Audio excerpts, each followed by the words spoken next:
All right, Murder with My Husband listeners or watching on YouTube, stay around for another ad from Fetch. Have you ever heard of Fetch? Fetch is a super easy to use free app where you earn free rewards on literally anything that you buy. Seriously, scan any physical receipt or e-receipt and you earn points for every purchase. Even if you have receipts that are up to 2 weeks old, you can scan them and start earning points. Then after you scan, you can redeem those points for hundreds of rewards, including Amazon, Visa, Starbucks, GameStop, Walmart, and more. Fetch is 100% free and so easy to use. And also, a bunch of you that are watching comment about Fetch in the comments all the time because you guys all use it and you know why it's so amazing. There's no reason not to. Point redemptions start at 5,000 points. And honestly, anything I've bought on Amazon, I've just gone to the Fetch app, scanned all of the Amazon receipts sitting in my email, and then I got enough points to redeem the Amazon gift card. And it's not just from Amazon, it's from any retailer, even receipts from the local mom and pop coffee shops that you might like to go to. Check out the link in the description, use the code HUSBAND or scan the QR code on the screen and get 5,000 points when you scan your first receipt. Download the app now or scan the QR code on the screen and use the code HUSBAND to get 5,000 points when you scan your first receipt. This is a limited time offer for Murder with My Husband viewers exclusively. Hey everybody, welcome back to our podcast. This is Murder with My Husband. I'm Payton Moreland. And I'm Garrett Moreland. And he's the husband. And I'm the husband. We are currently trying to record with a little puppy. She has a name now. Her name is Daisy.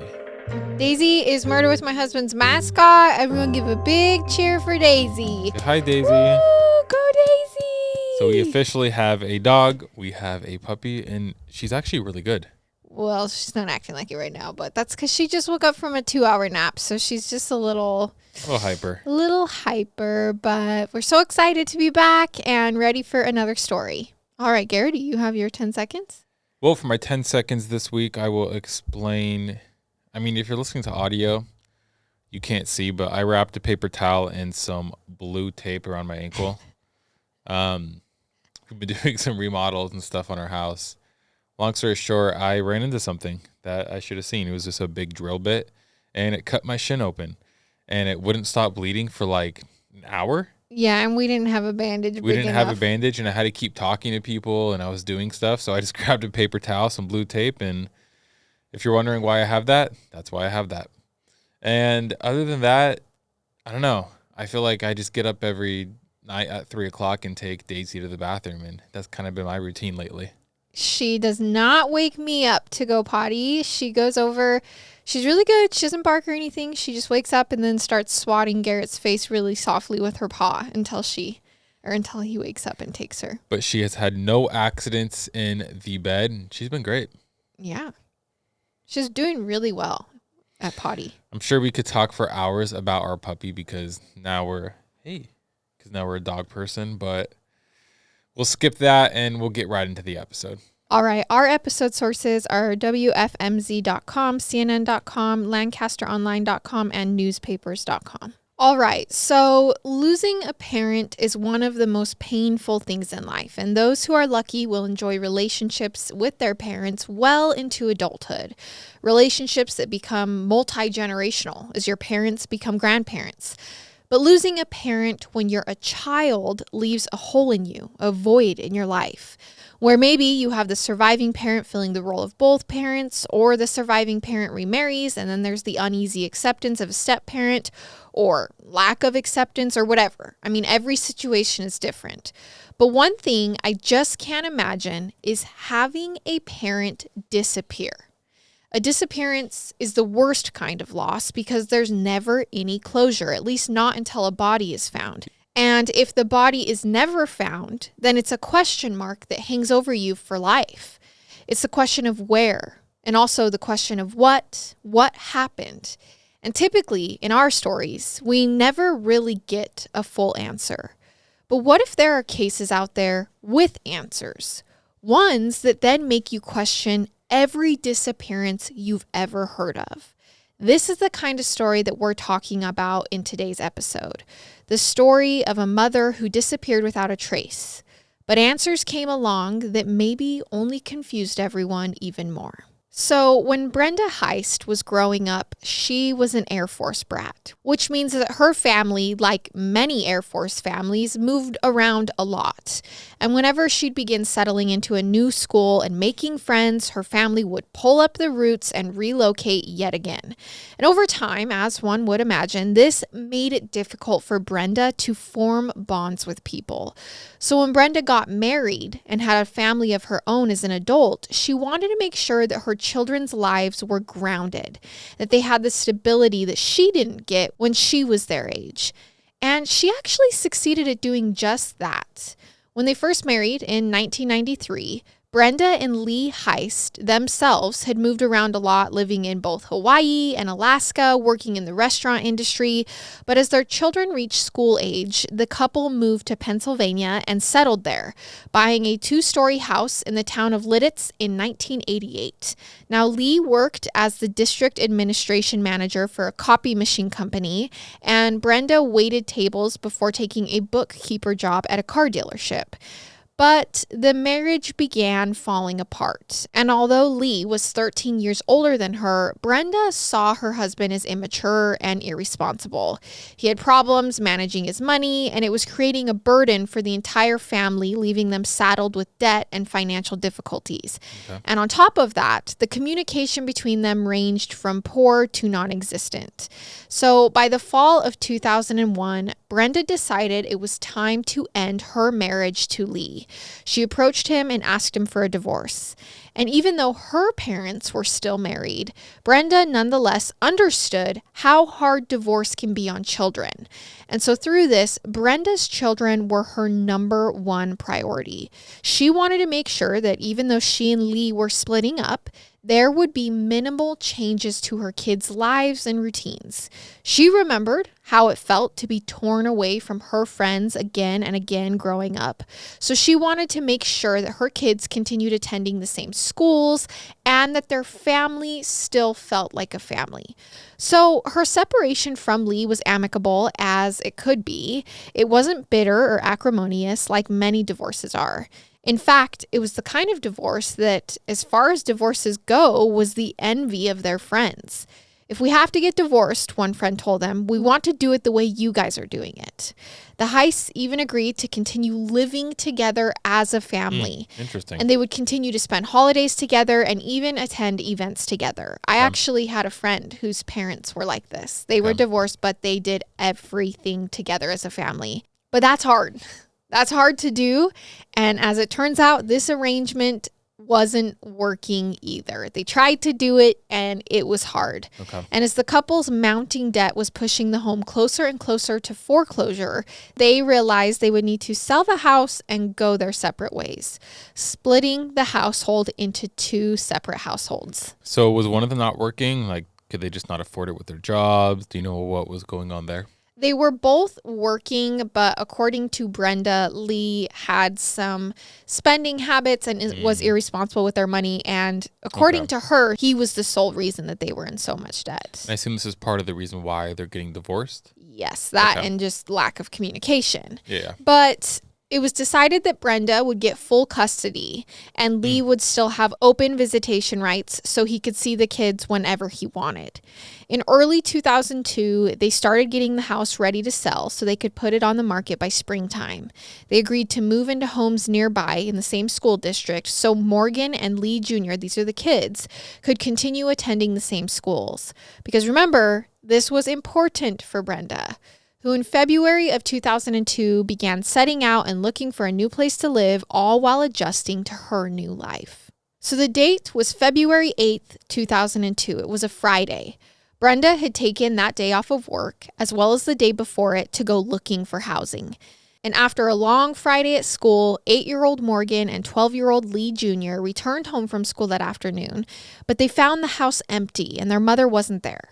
But that wasn't unexpected because before they'd gone off to school that morning, Brenda had sat her kids down and told them that she might be at the store when they get home that afternoon. In fact, she mentioned it a few times, so that's just where they assumed she was. It was about 2 o'clock when they got home. They turned on the TV and waited for their mom to get back. They watched TV. About half an hour passed and they were still home alone. So surely mom should have come home by now, they thought. This wasn't typical. Mom was always home. But she's an adult, so they decided to wait some more. And then a little after 3 o'clock, 8-year-old Morgan started crying. She was worried about her mom, and somehow she just felt like something was wrong. This wasn't typical. The kids called their dad, Lee, at his office in Valley Forge where he was working, which was over an hour away. They said, hey, mom never came home. And he said, well, let's just wait a little longer. Maybe she got tied up. If she doesn't come home soon, he said, call me back. Another hour passed. Lee Jr. then called his father again. Lee Sr. was like, okay, let's just wait a little bit longer. Your mother's an adult. Like, maybe she just got caught up at the store. You kids are going to be okay. Just keep watching TV. I'll be home soon. And then another hour passed. The sky was growing orange as evening drew near. Morgan once again phoned their dad in a tearful panic. He said, okay, 20 more minutes. Let's wait. And if she doesn't show up, we'll do something. Do you think that's weird? I mean, hindsight, yes, because we know this type of story. But also, I feel like as a dad, you're probably like, okay, she probably just got caught up running errands. The kids are safe. Like, I know they're safe. They're calling me. Everything's all right. Also, they're divorced. Yeah. And I know that they were still active in each other's lives, but I'm sure that there was still changes being made in their relationship at this point. Yeah, let's wait an hour. Let's wait an hour. Let's wait 20 minutes. Well, he also probably didn't want to come home from work early. Yeah, for sure. So they wait the 20 minutes and Brenda still didn't show up. So shortly before his workday ended, Lee got into his car and raced home. And when he got there was no trace of Brenda. He immediately picked up the phone and called the Lidditz police. And they issued a BOLO. That's a be on the lookout bulletin. Okay. She must have taken off. Lee immediately told police when filing the report. She had a lot on her mind with the impending divorce and the sale of the house. Brenda's brother, Bill Koppenhaver, also thought at first that maybe that's what had happened. Maybe she just took a time out for the weekend, a little breather. The last time Bill talked to his sister was 10 days earlier, and she sounded stressed. But it also sounded like she still had everything under control, like she was managing it. Yeah, and how many moms just leave their kids? Like, how often does that really happen? Right? No way. And Brenda's mother, Jean, talked to her only 2 days earlier, and nothing sounded out of the ordinary. Sure, stressed because she's going through a divorce and putting the house up for sale and trying to find new living, but Brenda was still Brenda. So recalling the conversation, Jean said that Brenda sounded excited about her kids' activities, about the basketball team, about how proud she was that Morgan had dribbled the ball down the court and made a shot, showing off to the boys on the team. Brenda, being the only girl among 5 brothers, had been very proud of Morgan for holding her own on a team of both boys and girls. But the consensus among her family and friends was this: Brenda absolutely would not have just walked out on her children. 100%. Everyone was in agreement about this. 100%. And police investigators examined Brenda's computer. They found nothing on it, nothing in any of her correspondences that offered the faintest clue as to what happened to her. They were looking for an affair, a sign of a double life, nothing. Also, her telephone records seemed normal. So everyone was confounded. How does a mom who was so adamant about her children's well-being just leave them home alone and disappear? Good old ex-husband. Well, fear, worry, and panic consumed those who cared about Brenda as the hours she was missing turned into days. And then 5 days after she was last seen, Brenda's white Mercury was found parked on a street in the city of York, which was about 30 miles away, 4 blocks away from the bus station. So police are like, oh, finally a lead. Maybe she did actually run away. But when investigators checked the bus station's fares, they couldn't find any evidence that Brenda had purchased a ticket. And it would have shown up because by this time, bus tickets, just like train and plane tickets, required anyone purchasing a ticket to show ID. Speaking of which, they checked airline and train registers as well, but they found no trace of Brenda there either. So there's no trace that she got on any public transportation to leave, but then her car was also found only 30 miles away. The police at this point decided to impound her car to process it for potential clues. And aside from the fact that her keys were missing, they found nothing out of the ordinary. There was no sign of any struggle, of any violence or foul play, no blood anywhere inside the vehicle, nor were there any signs of a struggle or a break-in inside the Heist home. Because remember, she could have went home, so they're looking for anything. There was nothing found anywhere to suggest Brenda might have been talking to another man. None of the local businesses had seen her. She hadn't checked into any hotels in the area. And Brenda's picture on the TV and in the newspapers as the local media covered her disappearance generated no leads at all. So it was truly a mystery. This mom had vanished without a trace. The only thing that police had to go on was shortly before her disappearance, Brenda had withdrawn about $2,000 from the family bank accounts, and she didn't deposit her paychecks. She also had taken about $200 from a petty cash account at her workplace. So she had taken some money out. That's a little weird. But none of this was enough money for Brenda to have skipped town and begun a new life somewhere else. And again, no one who knew her believed she would just up and leave her 2 children. Have they not investigated the ex-husband yet? Well, of course they're suspicious, but they're just saying innocent until proven guilty. Let's look at every single angle. Okay. And they first have to knock out that she ran away. But everyone is like, no. Brenda was like one of those 1950s mothers like June Cleaver, heavily involved in all aspects of her kids' lives. She coached her daughter's basketball team. She was a room mother at school. She was the kind of mother who kept a watchful eye on her children and always knew where they were at all times. In fact, for some, her relationship with her kids was even a bit intense, like very much a helicopter parent. But no one would argue that she wasn't absolutely devoted to them. So this just didn't add up. And as the days wore on, the family waited. They waited for some sign of Brenda, waited for her to walk through the door. They prayed every single night, but their prayers remained unanswered. Nobody heard a peep from her. What? I mean, I'm just still on the ex-husband. I know that seems obvious, but I just don't know what else. I don't know where else she would go. Well, or what would have happened. It's not just you. This led the investigation, which was led by Detective John Schofield at the Lidditz Police Department, to turning their focus to one person and one person only. And it's the same person that Garrett is talking about, Lee Heist, the husband/ex-husband. So Lee sat down with the detective and went through his activities on the day that Brenda vanished. He said he got to work that morning in Valley Forge, which is a commute over an hour away. Brenda, he said, had gone out that morning to look for housing, and just before lunch, he said that he'd called home from work and talked to her for a little while, which was something he did every day. She was going to expect a call from him even after they split. They had continued this tradition. They talked for a bit about laundry that needed to be done, and dinner that night, which was pork chops, which were defrosting in the refrigerator. He told her that he might be late coming home from work that night, and she told him, be sure to call before you leave so that we know when to expect you home. And that was the conversation. Nothing seemed out of the ordinary to him.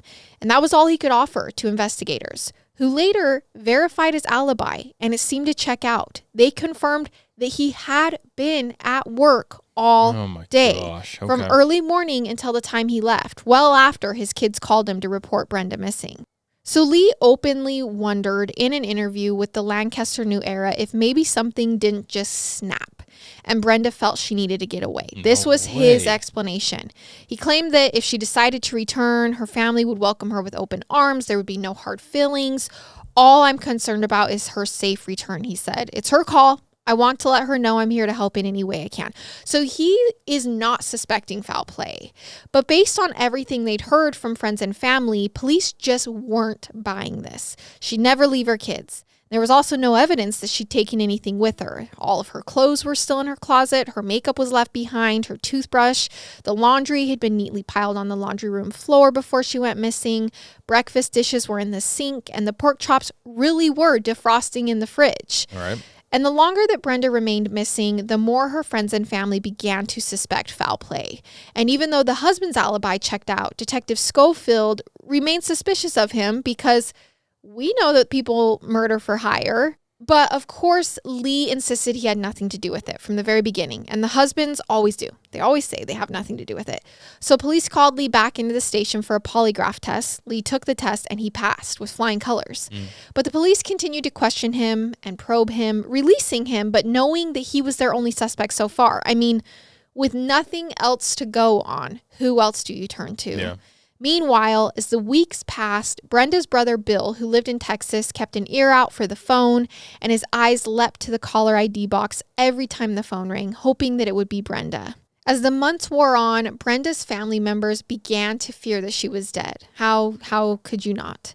They would talk with each other about possible explanations for why she went missing, like maybe it was an emotional breakdown, or she had amnesia, or there was a carjacking, or an abduction. But foul play really did seem like the most likely scenario. The uncertainty of all of this tortured them. No one took it harder than Brenda's dad, who had been battling an illness and slid downhill rapidly after Brenda's disappearance. In fact, he didn't even make it to the end of the year. In December 2002, Brenda's dad passed away, never knowing what happened to his daughter. Gosh, and again, it's 2002, so it's just so much easier to disappear. I mean, Yeah. I could be wrong, but than it is now. Right. And when Brenda hadn't shown up to the hospital where he was dying and didn't attend his funeral, that's when everyone's worst fears were more or less confirmed. Something terrible had happened to her. They knew it. She was either being held captive somewhere or she had been kidnapped and murdered. If there was anywhere that Brenda's father was able to find comfort in his dying days, it was in his faith.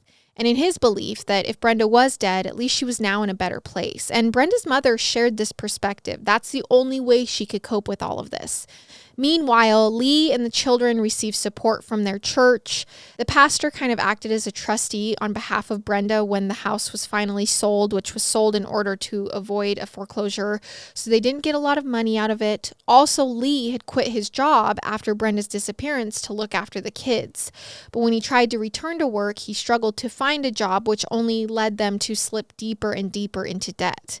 The fellow members of the church were praying for him to eventually land a job, but perhaps he couldn't get one because of the shadow of his disappeared wife, the cloud of suspicion it had cast over him.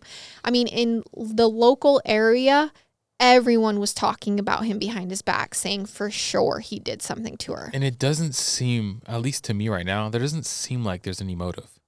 Like, what does he get out of killing his wife if he did it?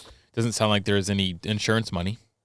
There is an insurance policy, but you have to have a body. Yeah, true. Okay. So that's out of the question. Right. Now he just can't work and has to take care of the kids. Well, and on top of that, a lot of his children's lives were changing because a lot of other parents in the area would no longer let their kids go over to the Heist house. It just doesn't seem like there's any good motive. Right. And all of this really did put a heavy strain on Lee, and his frustration with the local police grew and grew because they are still telling people that he's their only suspect, which is making it hard for him to have a functioning life. And he eventually got to a breaking point. So he sat down one day and wrote a 5-page letter to the Lidditz Police Department demanding answers and transparency. He wanted the police to tell him officially that he was no longer a suspect. He had an airtight alibi. He passed the polygraph. So why were they still only looking at him? He wanted to know why they didn't involve any outside agencies. No one had contacted the FBI. And why the case had not gotten national attention. It had only been local. But part of his motivation in writing the letter was to signal to police that he was still invested in finding out what happened to Brenda. He was like, I still care about her. And in response to the letter, Detective Schofield sat down with him to give him at least some of the transparency that he wanted. Schofield explained that over 24 people had been interviewed and Brenda's information was entered into the National Crime Information Computer as a missing person, and her DNA was added to the national database. He says that they followed multiple leads, but they wouldn't give him what he was really after, to declare him cleared as a suspect. Everyone was still a suspect, according to Schofield, especially considering they still had no idea what had even happened to Brenda. By the end of 2003, the second year of Brenda's absence, Lee and the children were living in a split-level townhouse where the only remaining trace of Brenda was now a dated picture hanging on the wall of the living room. Lee had to finally give away Brenda's clothing. Morgan and Lee Jr. were in counseling and wouldn't talk about their mother's disappearance with anyone but their father. I mean, imagine how this affects children. Brenda's mother, Jean, stopped expecting to hear from her daughter, and instead, each time she'd hear about a woman's body being discovered, she'd just wait around for confirmation that it was Brenda's, but it never was. Over the next several years, hope dimmed completely. 7 years. 2 of Brenda's 5 brothers died during that time. Gosh. Brenda's mother moved to Texas. Brenda's son and daughter grew up. Lee Jr. moved through high school. The daughter's 19 now. Right. He played on the high school football team. And honestly, Detective Schofield actually became really close with the kids. He went to their football games. He had pizza with them. He actually never gave up on trying to solve Brenda's disappearance. It was one of those cases that kind of haunted him, and he kept her file on his desk all these years. Brenda's social security number was actively monitored, but there was never any activity on it. I thought you were going to say her social security number for a second. Oh, yeah, I'm going to just say it out to everyone. And no credit cards were ever opened in her name. So Schofield kind of unofficially considered the case a homicide case. He really believed that Brenda had been kidnapped and murdered, and that was it. That was it. And he also started to doubt that it would ever be solved. Lee Jr. eventually graduated from high school and enrolled at Westchester University to study criminal justice. Morgan moved through high school, excelled in sports, graduated with excellent grades, and began attending Westchester University just like her brother. And Lee eventually did find work again as a trainer for a convenience store chain. He actually ended up meeting another woman in 2009. They flew to Hawaii together and got married. Wow. Then in the summer of 2009, Lee began petitioning to have Brenda declared legally dead. Okay. So this brought the Brenda Heist disappearance back into the news cycle, where it was pointed out that there was a $100,000 life insurance policy hanging in the balance, though Lee insisted this wasn't his motivation. Which is... that's hard, because that's the first thing that I would think of. But also... But it's been years. It's been years. And look, $100,000 is a lot of money, but is it that much money to risk killing someone for? And then waiting 8 years to collect? Yeah. It's like that's a long time. No way. He just tells the public, listen, I just want to put the past behind me. I want to move on. Suspicious. This is my last step. It's over. He told the judge, we've begun new lives. The kids have graduated. They're making their own lives. It's time that we close out on this chapter. And the judge agreed with him. So Brenda Heist was declared legally dead on June 4th, 2009, and the $100,000 life insurance policy was paid out to Lee. Okay. By April 2013, it had been more than 11 years since Brenda had gone missing.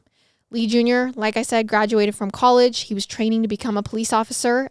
Actually, the mystery of his mother's disappearance is what influenced his career path. Yeah. He actually hoped to be able to work on his mother's cold case one day.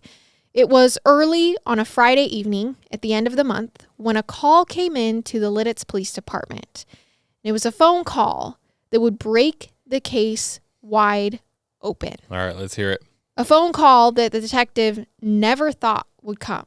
The mystery of Brenda Heist's disappearance was about to be a mystery. If it's her, no longer. There's no way. It was a call that triggered waves of shock and awe through the department. And that call came in from another police department. Over 1,000 miles away, near the southernmost tip of the United States in Key Largo, Florida. A woman who appeared to be homeless walked into the Monroe County Sheriff's Office, approached a deputy, and explained to him that she was on probation and had recently been arrested under an assumed name. But more importantly, she said she was a missing person, and her real name was Brenda Heist. Don't believe it. I do not believe this. So they then call the Lidditz Police Department. And as soon as Detective Schofield learned about this development, he asked the agency in Florida to email him a picture of the woman. Brenda's picture had been sitting on his desk all these years. Yeah. And when he saw the picture of the homeless woman, he instantly recognized her as Brenda Heist. There's no way. There is no way. So before calling Lee, before talking to anybody, he boards a plane and he flies to Florida. When he arrives, he found himself face to face with the missing woman that he had long presumed dead and had haunted him for all of these years. for whom the only kind of phone call he had expected for years was going to be one that was reporting that her remains had been discovered. But now, in 2013, it seems like Brenda Heist was alive right in front of him, and honestly looked worse for wear. She very clearly appeared to have been living on the streets, not taking care of herself. Her skin was weathered, her hair was stringy and dyed blonde. She had heavy bags under her eyes, and her teeth were in very poor condition. Okay. There's a lot of people who've been looking for you for a long time, Detective Schofield told her. I mean, he's like, where the freak have you been? Brenda then hung her head in shame and her eyes filled with tears. She began telling Schofield the whole story, starting from the day that she went missing back in February 2002. It was on a Thursday and a Friday of that week, she said, that she really had taken 2 days off from work to go look for housing. And it was after realizing that she would be unable to support her children and live independently on the salary she was earning, she set out Friday morning to apply for government housing assistance. So that's what she was doing Friday. Okay. But she was turned down. And this was a devastating blow for her. It left her feeling hopeless. Not knowing what to do, she says she went to a neighborhood park, she sat down on a bench, and she cried. And that's when, according to her, she was approached by 3 homeless people, 2 men and a woman. They asked her what was wrong, they struck up a conversation with her, and they befriended her. The homeless people told her that they were leaving that day to escape the cold and they were going to travel to South Florida where the weather was sunny and warm. They were going to hitchhike there, they said, and Brenda was more than welcome to join them if she wanted to. And so Brenda tells Detective Schofield she made an impulsive decision totally on a whim. None of it was planned, and she left with those 3 homeless people. What? She said she first drove her car to where it was found in the city of York, and then she and the trio hitchhiked their way down to Key West, which... That doesn't make sense. Why not just drive the car? Yeah. I don't understand. The whole journey down south took them about a month, she said. Along the way, she claims they slept in tents hidden among the trees. And over the 10 years that she lived in South Florida, she said she slept under bridges, scavenged for food from fast food dumpsters, and panhandled. And she sometimes did day labor jobs, cleaning houses and boats. The types of jobs where she was paid in cash and she didn't have to present an ID because she didn't have hers. She'd also worked as a housekeeper, it was learned, for much of her time in Florida. She had actually lived in a camper with a man named Jim. But that relationship went bad, and when she moved out, she began living in a tent community that was subsidized by the city of Key West. During her time in Florida, Brenda hadn't told a soul that she had children or was married. She was generally quiet and talked little about herself. When people asked her about herself, she'd say she was a widow, that her husband Lee had died years earlier, she never had any children. The name she went by was Kelsey Smith, and under that name, she now had a criminal record. She had some minor infractions, marijuana charges, traffic violations, but then she was charged with forgery for stealing the driver's license of a woman whose house she cleaned and presenting it as her own. In the end, and after a recent arrest for a probation violation, she said she was now tired of running and tired of lying. It had been 13 years, and she wanted to go back to being Brenda Heist. I don't know, man. I am so confused. I don't know what to say. Like, how can this be real? Right? So Detective Schofield confirms that it's her. He confirms that it's her. And now... So how does he confirm it's her? Do they do, like, fingerprint DNA? Yes, they had it all. Oh, so it's her. It's her. What? So Detective Schofield, while talking to Brenda in Florida, is like, you had a whole life. He shows her pictures of her children who are now grown. He's like, I went to their football games. I came over for dinner. She barely recognized them. She broke down crying in front of him. She told Schofield that she thought about them every single day, but she just couldn't bring herself to reach out to them. Oh my God. She kept just telling herself that they were better off without her once she'd done what she'd done. So now Detective Schofield has to get back and contact her children and tell them that the mother that they believe had been murdered was actually alive. And he has to tell Lee, hey, I'm sorry you've been under suspicion for 13 years and couldn't get a job, and this really, really affected your life. But your ex-wife is actually alive. And as you can imagine, her ex-husband and now grown children did not warmly receive the news of her resurrection from the dead. 100%. Once they moved past the shock of it all, they were really angry. Lee was angry because of the effect that Brenda's disappearance had had on their children. Okay, now I'm going to say I'm kind of glad he got the money. Right? Yeah, that's what I'm saying. And her children are like, we were abandoned. Like, you completely abandoned us. Neither Morgan nor Lee Jr. wished to see their mother. When Detective Schofield told them that she had been found, they were like, we want nothing to do with her. And Morgan made her feelings to her mother known on Twitter. She actually tweeted, "You deserve to rot in hell for what you have done to me." Wow. Brenda was not going to have an easy time transitioning back into being Brenda Heist like she wished, especially with pending charges against her down in Florida for the probation violation, which was because she had failed to check in with authorities in Tampa, which had been a condition of her probation. Also, it later came out that Brenda's account of her time in Florida wasn't entirely truthful. And you have to understand that when this news broke, headlines were like, "Mother missing for 13 years, found living perfectly fine in Florida." And so all these people start coming forward and going, no, she wasn't, all her time in Florida wasn't necessarily that bad. According to some friends, there were periods of time where she lived happily, she lived with roommates, she was dating, drinking, swimming, tanning, had a job.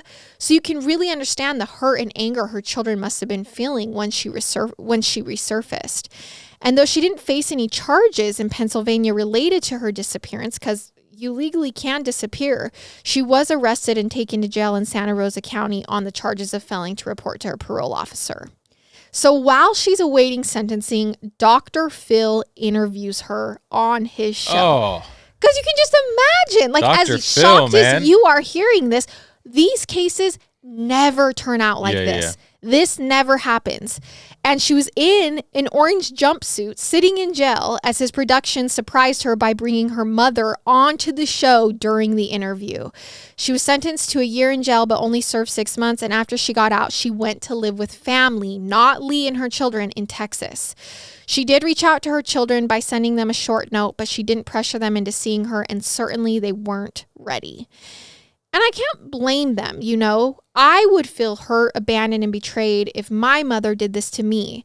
It's really a tragic story all around. Is there not more to this? Like, that is what happened? That is what happened. But I want to touch on the fact that I think Brenda probably had some serious mental health issues and an inability to cope and problem solve. And they were things that were well hidden under life circumstances that suddenly just became really challenging for her. And so she escaped. She fled all of her problems. She ran away.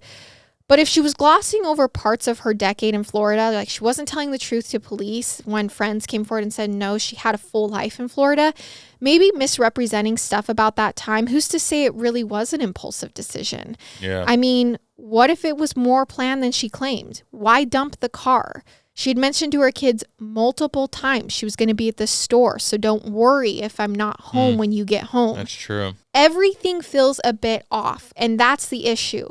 But I find this story important to focus on because every time we talk about a disappearance, that the body's never found, someone literally just ups and disappears.